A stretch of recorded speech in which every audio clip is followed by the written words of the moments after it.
It's currently 5:20 and in 40 minutes time, my 5020 is going up for auction.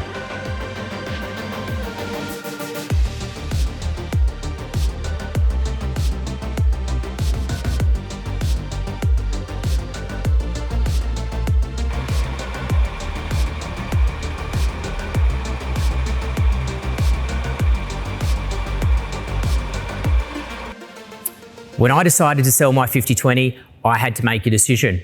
Do I sell it privately? Do I advertise it for sale? Or do I sell it at auction? I chose auction, and I'm going to talk to you today about what you need to consider should you wish to.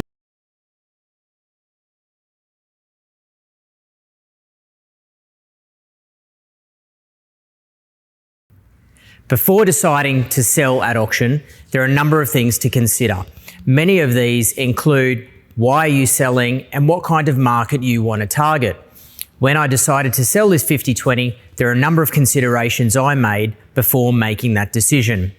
There are 3 ways you can sell a tractor: private sale, through an advertised listing, or through auction. Why choose one over the other? Well, private sales are generally the best way to go. With a collectible tractor such as this, quite often there are people who want to buy these machines, and you can often get a deal done discreetly and quick and hassle-free. Selling it on an online platform or through traditional methods such as a classifieds comes with a whole other rigmarole. There are many problems around tyre kickers, people who wish to commentate, and it can be quite frustrating of a process. Auctions, however, are a good way to sell a tractor quickly and can quite often lead to a fair price. However, there are some other risks. So when I decided to sell my tractor, I made sure, first of all, that I could trust the auctioneer. Having an auctioneer who knows what they're selling and how to best get the value for you is crucial. If you're selling an antique tractor, you don't want to be selling that through an auctioneer or an auction house who potentially does not understand there is some value outside of being a utility for a farmer. The next point is making sure that that auctioneer can help you market this. This might be through reaching other collectors or advertising in spaces where other collectors are known to hang out. That was one of the key reasons why I decided to go with the auctioneer that I used. Now, going up for auction, there are other considerations you need. You may have people calling you at strange hours. You may have people wanting to view. The way around this is having a clearly dedicated viewing time, which is quite common, or being flexible enough to allow people to talk to you and discuss the tractor when and suits them. Something you need to think about, and comes to our next step, you need to have clear communication with your auctioneer, and the auctioneer needs to have clear communication with you. This is vital, because if you do not give and dictate what your expectations are around the auction, how you want the auction to run, the auctioneer is not going to be able to help you out. However, if the auctioneer is complacent and is not listening to your demands, you're not going to extract the most value out of your machine. So it's quite important to have that relationship and establish a good relationship up front. So now you've decided to sell, you need to set a reserve price. However, if you want to risk it, you can make your auction unreserved. There are pros and cons to both. Having a reserve may mean that you're going to get the price that you want, but it may also mean that people are less willing to bid on the machine. When a machine is on the market, people may become emotionally attached and invested in the auctioneer process, which is something personally I have done and paid overs for many, many things, because ego and heart and just plain old want gets involved. So deciding whether to go reserved or unreserved is purely on you, and is something that you really need to consider, knowing that there are benefits and risks to both.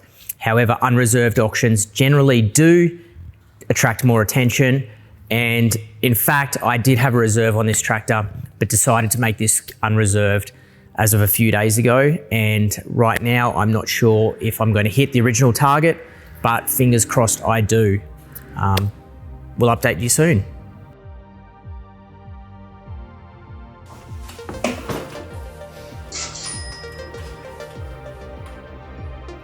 Two minutes left, we're at 33 and a half.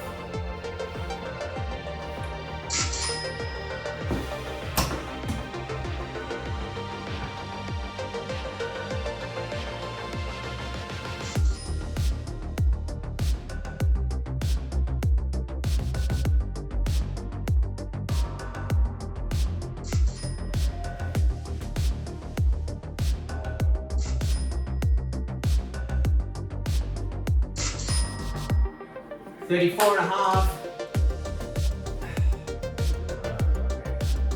Yep. 35.5.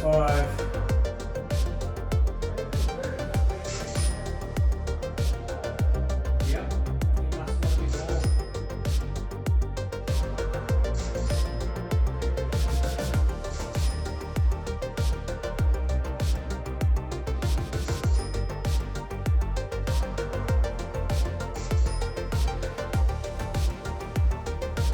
So at 38,000 with a 10% buyer's premium, that makes it over $40,000.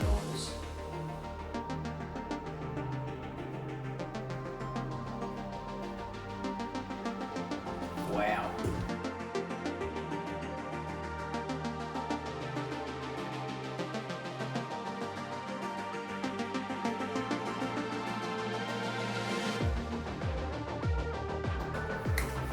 And like that, she's all over. 3,800 plus 3,800. 41.8. Potentially a record, right? Potentially that'd be a record for an unrestored 50-20. It sat pretty much with no bids for 2 days, and then in the last 5 minutes